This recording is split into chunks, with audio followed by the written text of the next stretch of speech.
Hi అండి, welcome to our channel అమ్మ వంటల బడి. పండగ వస్తుంది కదా. పండగ అంటే అందరు గుర్తొచ్చేది పిండి వంటలే కదా. పిండి వంటల్లో అందరు ఎంతో ఇష్టంగా తినే కజ్జికాయలను ఎలాంటి హడావుడి లేకుండా ఈజీగా సులువుగా చేసుకునే కజ్జికాయల రెసిపీని నేను ఈరోజు షేర్ చేస్తున్నాను.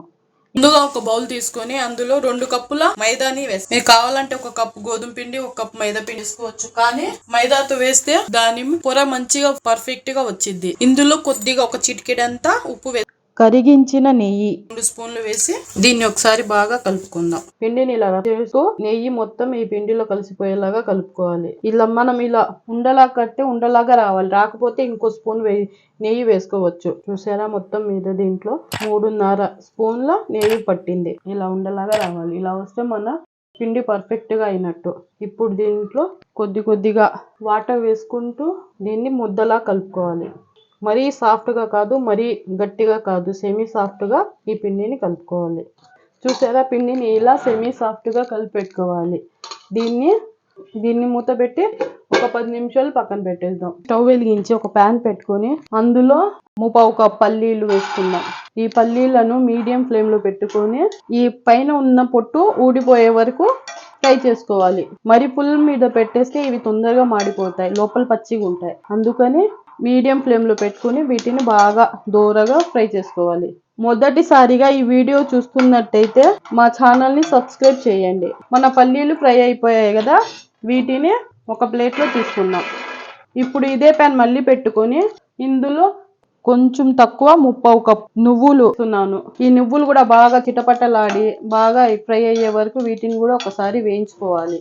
ఆల్రెడీ ప్యాన్ వేడిగా ఉంది కాబట్టి నువ్వులు త్వరగానే వేగిపోతాయి. జాగ్రత్తగా వేయించుకోవాలి మాడిపోకుండా. ఈ నువ్వులు కూడా ఈ పల్లీల ప్లేట్ లోనే వేసుకున్నాం. ఇప్పుడు ఇందులో 1/2 కప్ వరకు కొబ్బరి పొడిని వేసుకోవాలి. కావాలంటే మీరు ఎండు కొబ్బరి ఉంటే ఎండు కొబ్బరి తురిమి కూడా వేసుకోవచ్చు. మీకు కావాలంటే వేసుకోవచ్చు, లేకపోతే స్కిప్ చేసేయండి. వేసి దీన్ని కూడా చిన్న మంట మీద ఫ్రై చేయాలి. మాడిపోకుండా చూసుకోండి. దీన్ని ఒక ప్లేట్ మీద వేసుకుందాం. ఇప్పుడు ఇదే ప్యాన్ లో ఒక 1/2 కప్పు ఉప్మా రవ్వ లేదా బొంబాయి రవ్వని వేసి దీన్ని కూడా ఫ్రై చేసుకోవాలి. ఇది కూడా మాడిపోకుండా చూసుకోవాలి. చూసారా, మన రవ్వ కూడా ఫ్రై అయిపోయింది కదా. దీన్ని కూడా ఈ కొబ్బరి ఉన్న ప్లేట్ లో వేసుకుందాం. ఇప్పుడు అదే ప్యాన్ లో ఒక 3/4 కప్ పుట్నాలు వేసుకుంటున్నా. వీటిని ఎక్కువ ఫ్రై చేయాల్సిన అవసరం ఏమీ లేదు. ఈ ప్యాన్ ఆల్రెడీ వేడిగా ఉంది కదా, దాంట్లో వేసి స్టవ్ ఆపి వదిలేస్తే అదే ఫ్రై అయిపోతాయి. ఇప్పుడు ఇవన్నీ కొంచెం చల్లారేదాకా చల్లార్చుకోవాలి. ఇప్పుడు వీటన్నిటిని ఒకసారి చల్లార్చుకోవాలి. ఇప్పుడు మనం ఒక మిక్సీ జార్ తీసుకుని ఇందులో మన పల్లీలు, పుట్నాలు, నువ్వులు వీటిని కొద్దిగా వేస్తూ గ్రైండ్ చేసుకుందాం. ఇందులో 5 యాలకులను కూడా వేసుకోవాలి. దీన్ని గ్రైండ్ చేసుకుందాం. చూసారా, ఇలా మధ్యలో ఆపుతూ కలుపుతూ వేసుకుంటే ఇలా పొడిగా ఉంటుంది. ఒకేసారి తిప్పేస్తే ఉండలాగా అయిపోయింది కదా. ఉండలా కాకుండా ఇలా పొడిగా వచ్చేటట్టు వేసుకోవాలి. ఇప్పుడు దీన్ని ఒక ప్లేట్లో తీసుకుందాం. ఇప్పుడు మిగిలిన వీటిని కూడా వేసుకుందాం. ఫ్రై చేసి బొంబాయి రవ్వని కొబ్బరి పొడిని బాగా కలుపుకొని వీటిని పక్కన పెట్టేయాలి. వీటిని మిక్సీలో వేసుకోకూడదు. ఇందులో 1 కప్పు వరకు బెల్లం తురుముని వేసుకోవాలి. 1 కప్పు వరకు బెల్లం తురుముని వేసుకోవాలి. దీన్ని కూడా బెల్లంలో బాగా మిక్స్ అయ్యేలాగా ఒకసారి కలుపుకుందాం. ఈ మిశ్రమాన్ని మళ్ళీ ఈ మిక్సీ జార్లో వేసి బెల్లం కూడా దీన్ని కలిసిపోయేలాగా ఒకసారి గ్రైండ్ చేసుకుందాం. కొద్దిగా వేస్తూ దీన్ని మళ్ళీ గ్రైండ్ చేసుకుందాం. మొత్తం బెల్లం పల్లీలను ఒకసారి తిప్పుకున్నాం కదా. ఇప్పుడు ఈ మిశ్రమం మొత్తాన్ని ఒకసారి బాగా కలుపుకోవాలి. ఇందులోనే బొంబాయి రవ్వ కూడా కొబ్బరి ఫ్రై చేసి పెట్టుకున్నాం కదా, దాన్ని కూడా కలుపుకోవాలి. ఈ స్టేజ్ లోనే మీకు స్వీట్ సరిపోయిందో లేదో ఒకసారి చెక్ చేసుకోండి. ఒకవేళ సరిపోకపోతే కొద్దిగా బెల్లం తురిమైనా వేసుకోండి, లేకపోతే కొద్దిగా పంచదార అయినా కలుపుకోండి. మీరు తినే స్వీట్ ని బట్టి ఈ స్టేజ్లోనే ఒకసారి కలుపుకోండి. నేను చెప్పిన కొలతలకైతే ఈ బెల్లం పర్ఫెక్ట్గా సరిపోయింది. ఇప్పుడు దీన్ని పక్కన పెట్టుకుందాం. బాగా నానిపోయింది కదా, దీన్ని కూడా ఒకసారి తీసి బాగా కలుపుకుందాం. చూసారా, సాఫ్ట్ అయిపోయింది. దీన్ని ఒకసారి బాగా ఇలా రుద్దుకొని వీటిని ఇలాగా చిన్న ఉండల్లాగా కట్ చేసుకోండి. మీకు ఏ సైజ్ కావాలంటే ఆ సైజులో ఉండల్ని కట్ చేసుకోండి. ఇలా ఉండల్లాగా చేసుకొని వీటిలో ఒక ఉండ తీసుకొని దీని మీద మూత పెట్టి పక్కన పెట్టుకోవాలి. పొడిపిండి తీసుకొని కొద్దిగా పొడిపిండి ఇలా చల్లుకొని దీన్ని కొద్దిగా పొడిపిండి ఎక్కువ వేసుకొని రుద్దుకోవాలి. అన్ని వైపులా ఈవెన్గా వచ్చేటట్టు పల్చగా రుద్దుకోవాలి. ఇలాగే అన్ని రుద్దుకోవాలి. ఇలా మన పిండిని మొత్తాన్ని ఇలా పల్చగా రుద్దుకోవాలి. రుద్ది ఒక చోట రెడీగా పెట్టుకుంటే మనం మళ్ళీ స్టఫింగ్ చేసుకునేటప్పుడు ఈజీగా అయిపోయింది.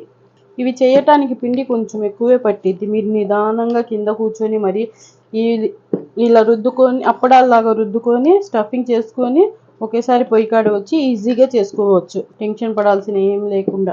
ఇలా మనం అన్నీ రెడీ చేసి ఒక ప్లేట్లో వేసుకొని అందులో నుంచి ఒకటి తీసుకొని ఇలా పరుచుకొని ఇందులో మనం రెడీ చేసుకుని పెట్టుకున్నాం కదా ఈ మిక్సింగ్ని దీంట్లో వేసుకోవాలి. మధ్యలో వేసుకోండి, సైడ్లకు వెళ్ళకుండా జాగ్రత్తగా వేసుకోండి. కొంచెం ఫుల్లే వేసుకోండి.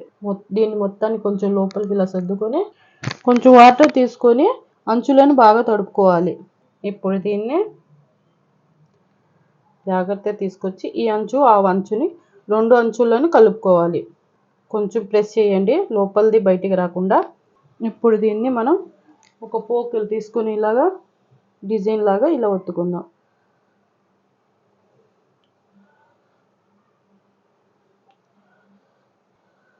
జాగ్రత్తగా హోల్ పడకుండా వేసుకోండి, లేకపోతే లోపల ఉన్న స్టఫింగ్ మొత్తం బయటకు వచ్చేసిద్ది. చూసారా మన దగ్గర పీట లేకపోయినా ఎంత మంచి డిజైన్ వచ్చిందో. దీన్ని ఇలా తీసి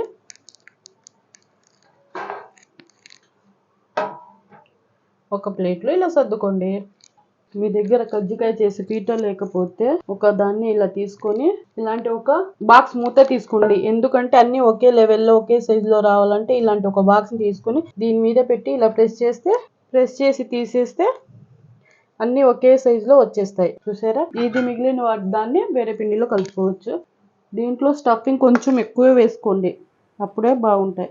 ఇప్పుడు దీని అంచులో కొద్దిగా వాటర్ రాసుకొని లేపి కలపండి, ఎందుకంటే పిండి పడిపోకుండా. ఇలా లేపి ఒత్తితే అన్నీ ఒక్క దగ్గరే ఉండిద్ది. దీన్ని ఇలా పెట్టి ఒక ఫోక్ తీసుకొని డిజైన్గా ఇలా ఒత్తండి. మరీ గట్టిగా ఒత్తకండి, బెజ్జం పడిపోకుండా ఇలా ఒత్తుకోండి. చూసారా మన దగ్గర పీట లేకపోయినా ఎంత మంచి డిజైన్ వచ్చిందో. వీటిని ఇలా ఒక ప్లేట్లో సర్దుకోవటమే. ఇలా మిగిలినవన్నీ తయారు చేసుకుందాం. మనం రెడీ చేసుకున్న మన ఆయిల్ వేడైంది కదా, మన కజ్జికాయలను ఒక్కొక్కటిగా వేసుకుందాం. మరీ ఎక్కువ వేసుకోకండి, దీంట్లో మీ కడాయికి సరిపడినన్నే వేసుకోండి. 3-4 వేసి ఫ్రై చేసుకోండి. ఇవి ఒక సైడ్ బాగా కాలినాకే మెల్లిగా రెండో వైపు టర్న్ చేసుకోండి. మంటని మీడియం ఫ్లేమ్లోనే వీటిని ఫ్రై చేసుకోవాలి, పెద్దగా పెట్టేయకండి. చూసారా ఇవి ఇలా గోల్డెన్ కలర్ వచ్చింది కదా, ఇప్పుడు వీటిని తీసేసుకుందాం. ఇవి ఆయిల్ కూడా ఎక్కువ ఏం లాగవు. ఇప్పుడు సెకండ్ బ్యాచ్ని వేసుకుందాం.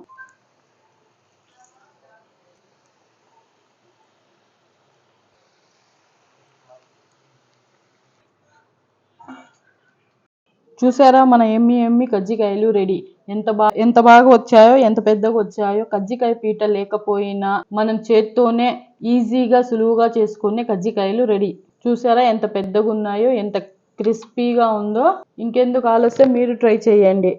ఈ పండగకి ఎక్కువ హడాహుడి లేకుండా సింపుల్గా చేసుకునే కజ్జికాయల రెసిపీ. ఈ వీడియో మీకు నచ్చినట్లయితే లైక్ చేయండి, షేర్ చేయండి. ఇలాంటి మరిన్ని వీడియోల కోసం మా ఛానల్ అమ్మ వంటల బడిని సబ్స్క్రైబ్ చేయండి.